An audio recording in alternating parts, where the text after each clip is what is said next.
For today's video, manguhuli tayo ngayon ng alimasag gamit ang improvise na trap. So, yung mga ginagawa nilang ganito ay nakakahuli ng alimasag. So, yan mga kaboski. Tara, samahan na ninyo kami kasama ang aking bayaw. So, kinulit ko siya. So, hindi naman talaga tag-alimasag ngayon.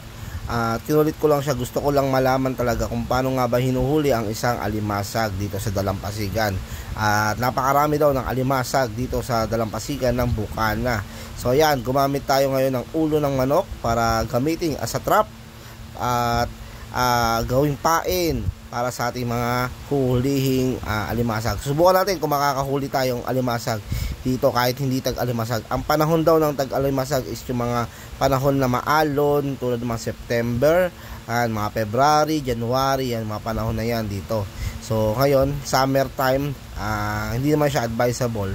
May mga mahuli naman pero hindi siya advisable. So yan, tinatali lang natin yung ulo ng trap, ng ulo ng manok para gawing pain. Let's go mga kaboski. So mga kaboski, andito na tayo sa medyo hindi kalaliman, hanggang bewang lang. So hinahagis na natin yung trap natin para sa alimasag na may net yan, na may nakataling ulo ng manok. So yan, hinahagis na ni bayaw sa iba't ibang parte ng dagat. So yan, lalakad-lakad lang. So ganito pala yan. So hinagis mo siya doon, dapat talaga hintayin mo siya after 5 minutes or kung anong timing mo, kung alam mo. So yan mga kaboski, nakahagis na yung 8 naming mga trap. And then every 5 to 10 minutes sisilipin natin yan. So dahil malinaw ang tubig, nakita mo kagad kung may nakakain. So sinisilip niya lang ulit. Once na may kumagat, talagang dali, huli agad siya. Yan. So sinisilip namin isa-isa yung 8 trap na inihagis natin. So meron siyang pampalutang na palatandaan kung saan area namin siya inihagis. Tulad nitong bote na lutang. So yan, may nahuli kami isa. Ayan, isang alimasag na may nahuli na, di ba?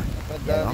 Medyo hindi siya kalakihan pero ito yung masarap pag ginataan. So yan, isa-isayin natin yan, silipin bawat area mga kaboski.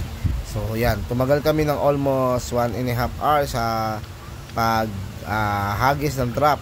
So, as per may bayaw, pag mga panahon ng alimasag, so talagang every 5 minutes may 3-4 na kumakain sa pain. So ngayon, dahil hindi siya tag-alimasag, hindi siya panahon ng alimasag, kaya bibihira na kami makahuli. Talagang sinubukan lang namin siya.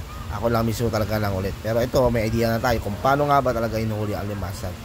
So depende sa sa area rin. May mga area na tag-alimasag ngayon, may area na hindi tag-alimasag kasi mas gusto ng alimasag yung maalon at yung wala masyadong lumalangoy or yan nga, wala masyadong gumagamit ng dagat para hindi sila bulabog. Kasi ngayon, summer time, marami naliligo kaya bulabog yung dagat. Alam nila kung may mga gumagamit or may mga taong nasa paligid. So yan, hindi sila masyadong papakita. Kaya hindi talaga, kaunti lang talaga yung huli naming alimasag na ito time na to. So yan mga kaboski, alam niyo na kung paano hinuhuli, paano ba ginagawa or anong methodology ba yung paghuli ng alimasag. Yan, pupunta rin kami sa mga medyo malalim mga kaboski. So yan, nakikita nyo, lumipat kami sa ibang area para pumunta kami dun sa medyo hindi maraming tao mga kaboski. Medyo marami na rin ang huli namin ito. May pailan ilang malaki na rin. Pero yun nga, as per may bayaw, talaga kung panahon talaga ng alimasag, yung malaki ang alon, buwis buhay. Pero talaga, ang lalaki daw na mahuhuli dito sa panahon na ito. So ngayon, talaga subok lang ito. May kita natin talaga na maya-maya. May kita nyo yung dami ng aming nahuli kahit pa paano. So yun. Ayan, alon. Lumipat kami doon sa area na hindi masyadong matao. Kasi doon sa area kanina, dahil summer, holiday, ang dami talagang tao sa area na yun. So pakuha kami. Ayan, hindi mga tubig mga kaboski. So ayan mga kaboski, ito yung mga nahuli namin. Maliliit nga lang. So halos isa oras. Yan. May malaki, may maliit. So ang tawag sa isang to, ang tawag kukumo. At isa mga 3 alimasag.